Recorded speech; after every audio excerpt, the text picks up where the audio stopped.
Hello दोस्तों, this is Vishakha Daga coming up with next session of let us explain. आपने गाने तो सुने होंगे, चांद छुपा बादल में, या फिर कभी लोरी सुनी होगी, चंदा मामा दूर के, पुए पकाए बूर के, आप खाएं थाली में और मुन्ने खोदें प्याली में। बट आज हम चांद के उस साइड के बारे में बात नहीं कर रहे जो कि कहीं पोएम्स, सॉन्ग और पोइट्री का हिस्सा बन जाते हैं।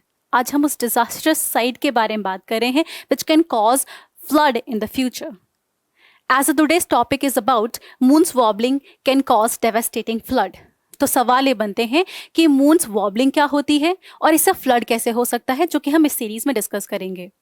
The series will start with some particular news, और न्यूज एक्चुअली आई थी by the NASA and the Hindustan Times which talks about कि how the moon's wobbling may cause devastating flood especially by 2030।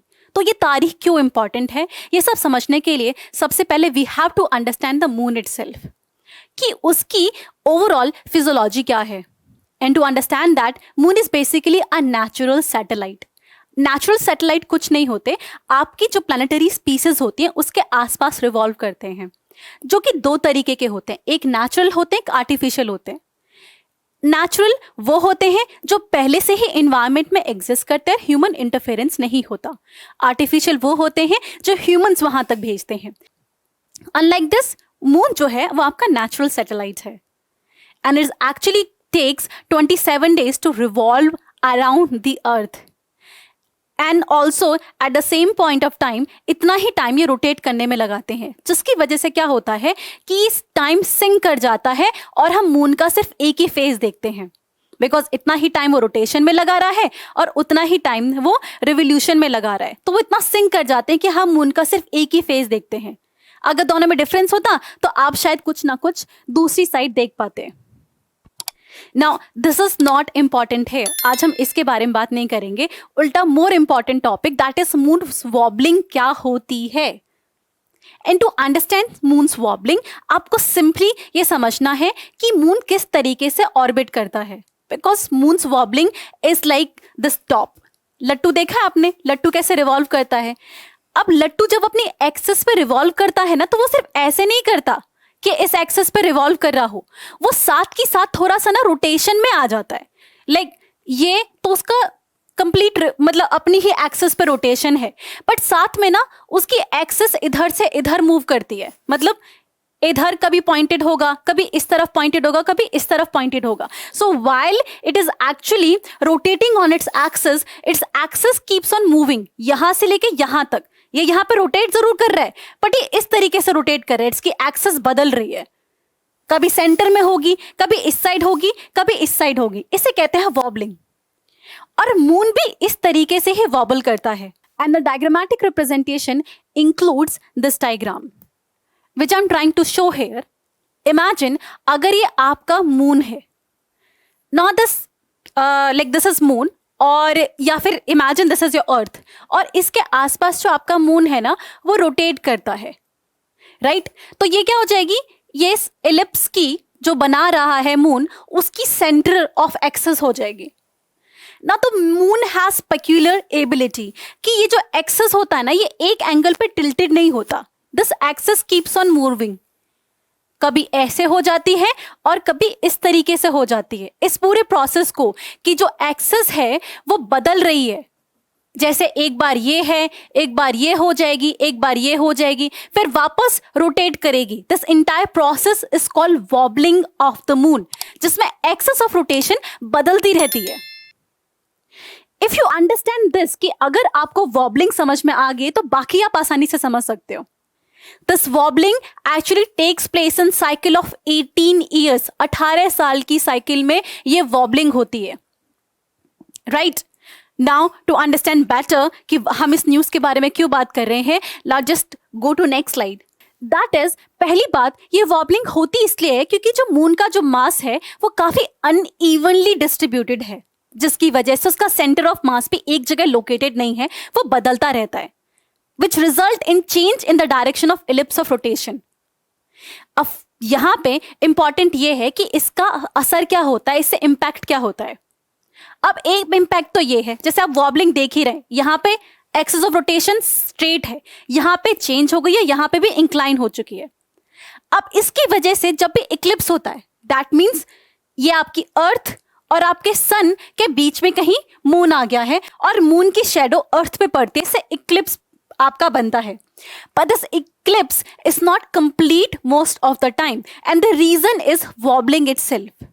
कि जब मून आपका एग्जैक्टली 90 डिग्री या फिर बिल्कुल सेंटर में आ रहा है तो आपका अच्छा खासा इक्लिप्स होगा.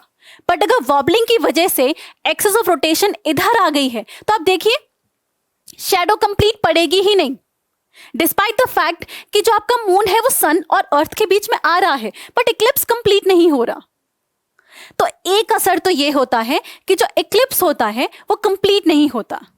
बट हमारे लिए जो रेलेवेंट पॉइंट है, जो हमारे लिए जो सिग्निफिकेंट है वो ये है, दैट इज अंडरस्टैंडिंग टाइड्स. पहले टाइड्स क्या होते हैं?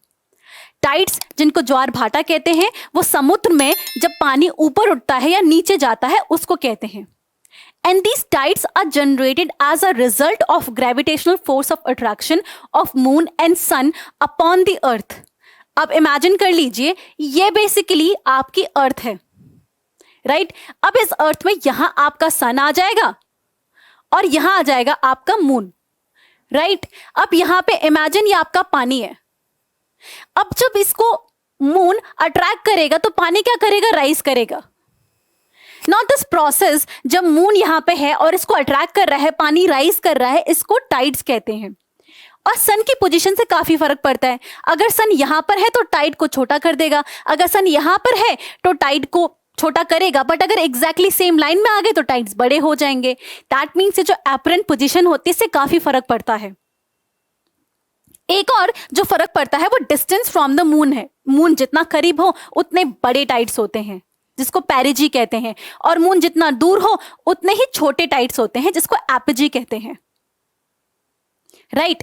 इफ यू अंडरस्टूड दिस कि टाइड्स क्या होते हैं तो बाकी सिग्निफिकेंस आप समझ जाएंगे कि apparent position makes lot of difference in the tides. अब होता क्या है, जब वॉबलिंग होती है, वॉबलिंग के टाइम पे क्या होता है, आपका एक्सेस ऑफ रोटेशन बदल जाता है. Now when this axis of rotation changes, और जो 18 साइकिल की जो फेज होती हैं उसमें दो तरीके के फेज आते हैं, tide amplifying and tide reducing. Tide amplifying phase में क्या होता है, हायर टाइड्स और हाई हो जाते हैं, और अभी जो है वो टाइड एम्पलीफाइंग फेज ही चल रहा है. But this is not a concern right now. The reason is हमारा सी लेवल राइज इतना हुआ नहीं है कि ज्यादा फर्क पड़े. पर 2030 में जब 18 साल की साइकिल खत्म हो जाएगी तो टाइड एम्पलीफाइंग फेस वापस आ जाएगा, and then it will be devastating. Reason is global warming की वजह से सी लेवल राइज कर रहा है, तो सी लेवल ऑलरेडी इतना होगा कि हाई टाइड्स को बर्दाश्त नहीं कर पाएगा. So higher sea level with this wobbling phase में जब वापस सन यहां पर आ जाएगा, मतलब दिस फेस, ये इमेजिन ये आपकी अर्थ है और ये जो आपका मून है ना, ये पैरेलल लाइन में आने लगे. जब ये दूर होता है तो इतना फर्क नहीं पड़ता, पर जब ये करीब आता है, जितना ये करीब आता चला जाता है अर्थ के, उतने ही हायर टाइड्स हायर हो जाते हैं. And this is what are we worried about, कि आफ्टर 2030 ये साइकिल दोबारा आएगी and we will experience the flood. If you've understood the entire series कि wobbling क्या होती है, flood क्यों होंगे, then stay connected to our channel. Like us, subscribe us and stay connected to us because we are present on various social media platforms just to help you.